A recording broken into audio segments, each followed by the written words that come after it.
Hello fellow YouTubers, welcome back to YouTube Gaming Community number 104. Today I'm going to try to keep this a little short since the last couple have kind of run a little bit longer than I wanted to. But our topic for today is game system price drops.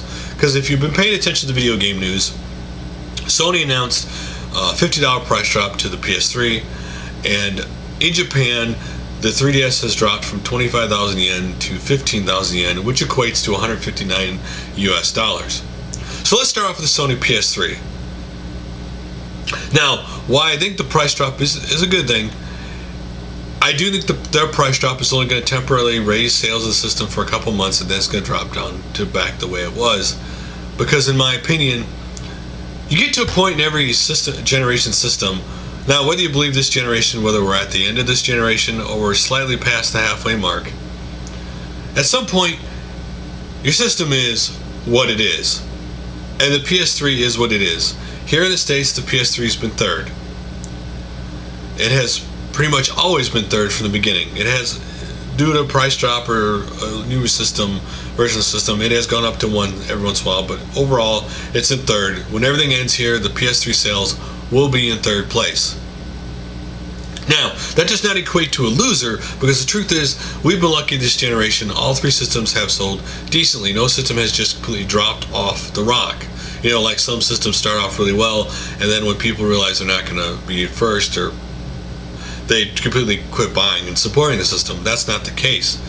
And it is amazing when you look back at how many missteps the PS3 has had through its entire life cycle, that in some ways it should be lucky that it is where it is in sales, because of the too expensive at launch at $600 and taking out the PS2 emulation and a system that was hard for programmers to program and all that other stuff that went on. It in some ways is amazing the PS3 has been as successful as it is. And even though the price drop is going to keep it wherever it is, whether it's in first place or third place, the temporary boost in sales, and then it'll go back to everywhere wherever it is right now.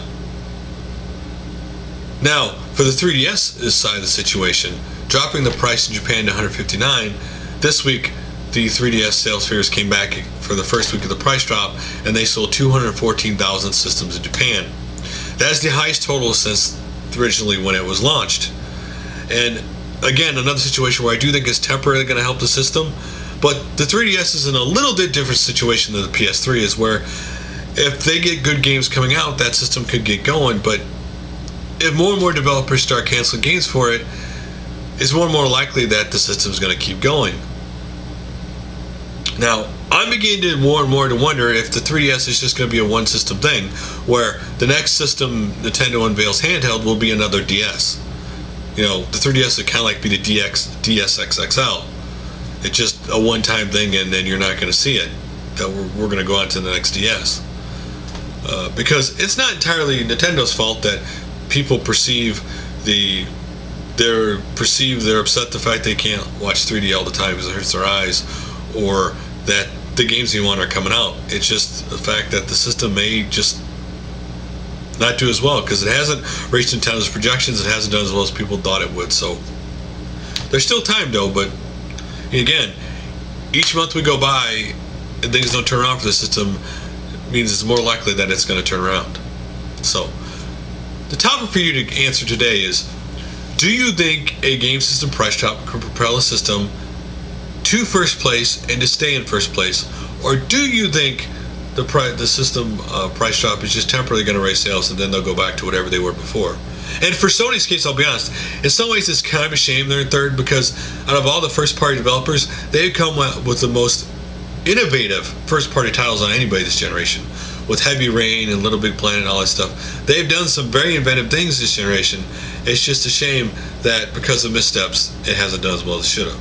So, talking about comments, let's get into the comments of YouTube Gaming Community 103, where basically the topic was reliving the PC, since PC recently reached its 30th birthday. And my first comment is from CDN Gamer, and he said, speaking of inputting code from old PC Mag, can anybody remember the especially long code 1 month in Mad Magazine circa 1984? It was one of those HP lot code things that made a picture of Alfred E. Newman. Well, I typed the whole thing in. It took me 30 plus hours to get it right, and it never worked properly. In the next month's issue, they let the cat out of the bag that it was a hoax. Joke's on you. Am I the only putz who typed that all in? The sad thing is, I remember this issue because back then I was really into Mad Magazine, just how it made fun of all the popular culture back then. Though I never typed it in and I did not know anybody who did, I'm sure somebody else typed that whole thing in because it was really long and found out that it was just a hoax. So next up, X Corn Muffin X. When I was young, I used to game on the Amiga 500 and the X86 PC. Though these were both at friend's house, I never had a computer at my house when I was growing up. I played a ton of point-and-click adventures like Maniac Mansion, Monkey Island, Dark Seed, etc. on the Amiga, and mostly RPGs on the PC. All those old D&D games like Pool of Radiance and Eye of the Beholder, Blood.net, Fallout, etc. At home it was only consoles though. You know what's funny is I played a lot of those D&D games and those older Battletech games before it was MechWarrior because my friend had them, and I loved those old D&D games. They were great. Next up, Mr. TechnoSqueak said, PC gaming has brought me closer to friends. Like when one of us buys a new video card, we just give someone in the group our old one if it's better than the one they were using at the time. And I thought this was so cool that they were so unselfish in the group that when someone buys a better video card, if the other guy's video card is not as good, then they give them the old video card. So that allows them to keep playing better games than their last video card, and that they keeps their love of PCs alive, because a lot of us who were PC gaming that got out of it was the fact that it was too expensive to upgrade to a new video card or sound card or whatever it was you need to do in RAM to get your PC up to play the games. That was one of the biggest hindrances, and for something like that to make it so easy for people in the group to stay, that is really cool. Now next up, Mr. 90s Gamer said, I love PC games, especially Larry Suit Laser 5, which by the way I did buy on my PC. I would play it for hours hoping to see some glimpse of some cartoon nudity, but I was disappointed. I also liked Earl Weaver Baseball 2. I remember buying the Sports Illustrated Baseball edition and would input all the players and sit down with my brother and discuss the attributes for each player. Great times. Now, for those of you who may never played Leisure Suit Larry, you either bought the game for the campy humor, or some people, because it had the porno-like title, bought the game thinking they're going to see nudity. And the truth of the matter with Leisure Suit Larry is that you get all the way to the game and usually there was no nudity. You didn't see any nudity. And if there was what they call nudity, because it was VGA, it was so bad you really couldn't see anything. Anyway. Next up, Marauder NOR said, I have always had a special place in my heart for PC games. Playing the original Command & Conquer Red Alert quickly became my favorite RTS of all time. Playing Doom and freeware was also awesome. So many good memories. As a matter of fact, I still have my first PC hooked up and working. Too many great games to count. What kind of PC does he still have that he's still got it hooked up and working? That's pretty cool. But for me, Doom was awesome. When I played Doom the first time, I was blown away by that game. I mean, it was one of the most unbelievable games. And back then, those who don't know, freeware was basically, you could pay for a version of the game, or you could freeware, which allowed you to have a lot of levels of the game and play a lot of the game. That was one of the things that happened back then. So, this time around for a video to check out, I've had a couple messages challenging me to change up and find people I haven't shouted out before, because some people feel I'm just shouting out the same people over and over again. And in this video, there's only going to be 2 people in the video checkout list that I've shouted out before. Everybody else I have never shouted out before this time around. And the first one is X-Files 2708, Gameplay NHLPA Hockey 93, Sega Mega Drive, with fellow YouTuber Junior D 1975, playing as the opposition, and they're both commenting at the same time, having a lot of fun. Next up, MameCade 56, Nintendo Arm Wrestling Arcade Review. What's funny about this is I've actually played this game in the arcade, because it came out right after Punch-Out came out in the arcade, and it had the same cartoon style like Punch-Out did. And when I saw, like, oh cool, a wrestling version of Punch-Out, and I played it, and the game was actually hard to be. It was really hard, and it just didn't have the charm that Punch-Out had, even though there is a Punch-Out character in the game. Next up, UnleadedLogic Mega Man Tribute Review, UDON Entertainment. If you did not know, UDON Entertainment just came out with a Mega Man Tribute book. If you want to see what it looks like, check out his video. Really cool. Next up, Jquelta Black Sheep Game Reviews, sort of Guitar Hero cereal box toy. So this toy is just a small little cereal box, black guitar. Kind of looks like one of those little itty bitty, little ditty bitty thing, watch things that you play, or those like that. And he shows you how it works and stuff. A really cool little item. Next up, ZeroNexusWorld, no live stream, Skies of Arcadia Legends with commentary. If you've never seen Skies of Arcadia Legends, which came out on the GameCube, check it out. Really cool game.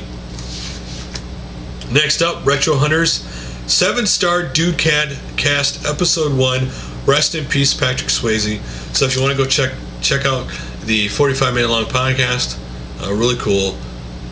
Check it out. Next up, ContinueShow, Boogerman for the Genesis. Continue ? Besides being one of the funniest names ever released for a video game with the word booger in it, if you've never seen the gameplay of the game, check out the video. Next up, BossBossly, Package Time 50. In this package, you got a lot of cool Japanese games. So if you want to see what the Japanese box art look like, really cool. Check it out. Next up, Snowvilers-Final Fantasy Type 0, Natsubi OST Track 24. If you want to listen to some good video game music. Next up, by request from Shiloh83, and his comment from my last video to me was, this guy does purely retro game reviews. His name is SnowCon3. He has 1,273 subs. Definitely deserves more. This guy does his research, and it really shows in his reviews. For a guy covered from head to toe in tattoos, he ain't half bad. And if anybody tells me in a comment he ain't half bad, then by golly, that person deserves a shout out. So SnowCon3's RetroSnow Mega Man 2 NES review. If you want to relive the Mega Man 2 game, a game I thoroughly enjoyed on the NES when I originally played and beat that game. One of those games that I have pure memories of playing when I was younger. Next up is ElTheGeek, excuse me. Do we need another Call of Duty? Now, this is not a rant video. This is just him calmly talking about how a lot of games are doing what Call of Duty does, and do we really need another game just like Call of Duty? Last but not least, GoatPervertor, and yes, his name is GoatPervertor on his channel, and it is Gaming for the Grown-Up Episode 1, a response video. So he shouts out two fellow YouTubers in response to topics they covered in their video, and he has gameplay going as he talks about, so you can watch the gameplay as he talks about the topics he's talking about, since he renamed the series Gaming for Grown-Ups, Gaming for the Grown. So if you're interested, go check that out. He covers a couple really awesome topics. And so guys, that's all for today. I will talk to you again on Friday.